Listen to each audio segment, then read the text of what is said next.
minu teada oli Mad Ting.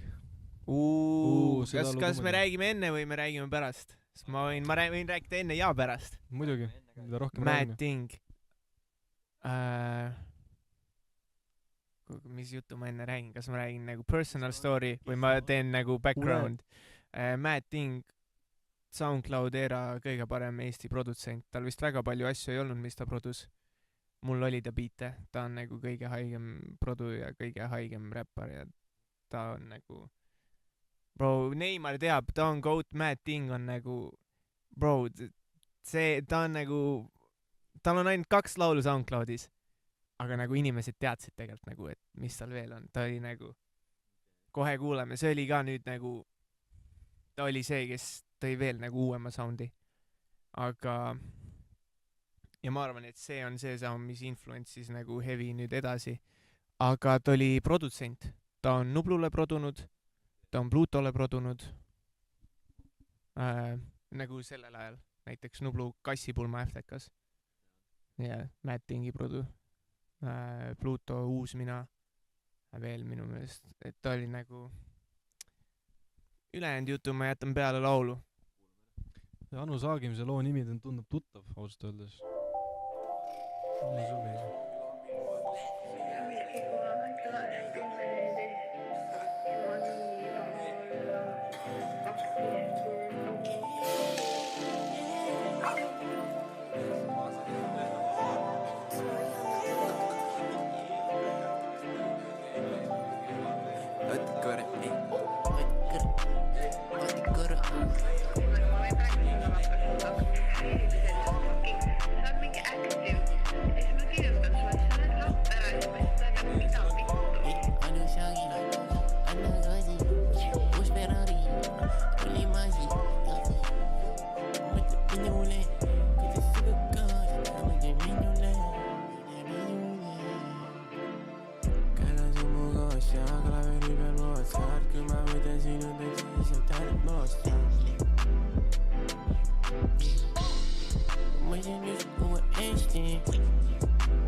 Paneme korraks Mad Tingi otsast peale.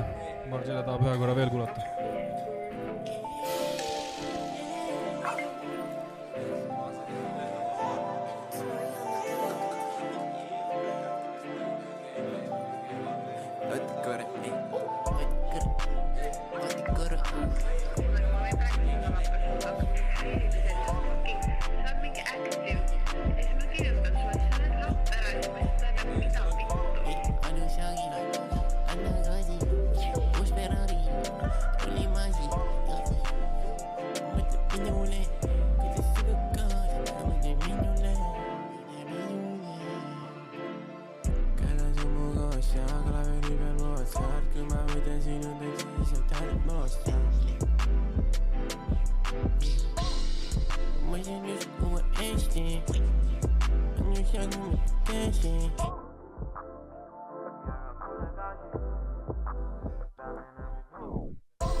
Tahtsime seda algusosa korraks veel kuulata, et Mad Tingi, see oli Mad Ting, väga cool, mulle meeldis meenutas veits Lil Dilli ja ja Young Thug Young Thug ja ja Cardi ja et mitte ma ei tea, kas Cardi juba blow up'is sellel ajal vist või?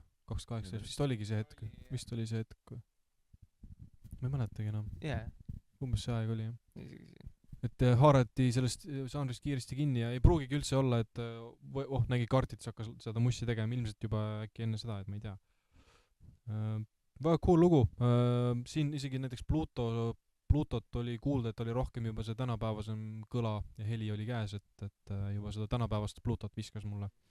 Et mis kõlab ka hästi. diktsioon ei olnud enam nii püüdlik. Jah, enam ei saanud väga aru. Ei tegelikult ma ütleksin, et Pluto on kindlasti Eesti üks tippartiste, et minu hinnangul jällegi, et juba näha oli, et siin tema kõla hakkas juba juurde tulema. Ja ma tundsin ka selle praeguse Pluto ära, kellel on selline heas mõttes laisk voks, et selline ei ole nagu ülipüüdlikult hääldatud, et siuke veits ongi siuke mumble võib-olla, et siin oli seda rohkem kui Muhumaa ülestõusus. aga Mad Thingi mumble siin vahepeal oli ikka next level. Jaa, see oli next level, see oli nagu väga see oli nagu see tegi kõigele nagu, mis sa mõtlesid, et Sipelga on mumble, see on mumble. Jaa, või Nublu, samamoodi. Yeah. aga vaata, kui me enne kuulasime seda Nublu Issit, see ei olnud nagu või ma ei tea, võib-olla sellel ajal tundus mumble. Nii selge. Pigem sel ajal tundus. See on nii selge, siis sa kuuled seda ja see oli veel nagu 10-kordne hüpe. Yeah. Mad Thing, most underrated vend üldse ja ta ongi, kui ta, see on sama, tal oli ka nii suur nagu, kui ta oleks droppinud, ta oleks nagu võinud minna nagu väga haigelt suureks. Ta lihtsalt lasi 2 laulu välja, mingi aastase vahega. Okay. That's it. No jaa, selles mõttes seda on ikkagi vähe. Selles, et arvestades seda, et nii vähe droppis, siis jõudis tegelikult päris kaugele SoundCloudis. Jah. Mina pean, kui sul on midagi öelda. Kuulame ära. Mina lihtsalt ütlen, et Mad Thing on isiklikult see inimene, kes on väga suur põhjus, miks ma üldse muusikat teen praegu. Sest et ma tutvusin temaga ongi mingi see aeg, mingi 2018 või 19, siis kui ma nagu ise hakkasin alles muusikat nagu katsetama ja tema oli nagu, ta nägi visiooni või nagu ta oli nagu see, kes full on nagu supportis ja nagu bro, mul ei olnud nagu midagi ja ta oli nagu see, kes ütles, et see on nagu õigel teel, et see on crazy, mis sa teed, see on nagu full different. Mis mina mõtlesin hoopis tema kohta kogu aeg. Nii et mulle on Mad Thing väga tähtis ja väga suur osa sellest, miks ma üldse siin muusikat teen praegu. Nii et aitäh sulle, Mad Thing. minge kuulake kõik Mad Thingi. SoundCloudis tal on paar asja üleval ja feedid ja asjad. Et kui võib-olla võtta seda Mumble'it, siis ma hakkasin mõtlema ka, et ma ise ka alguses väga Mumble'it ei suutnud kuulata, aga näiteks minul aitas, ma hakkasin Chief Keefi kuulama mingi hetk, kes mul kuidagi see Mumble hakkas, ja muidugi Playboy Cardi tuli välja, siis Mumble kuidagi hakkas väga sümpatiseerima, et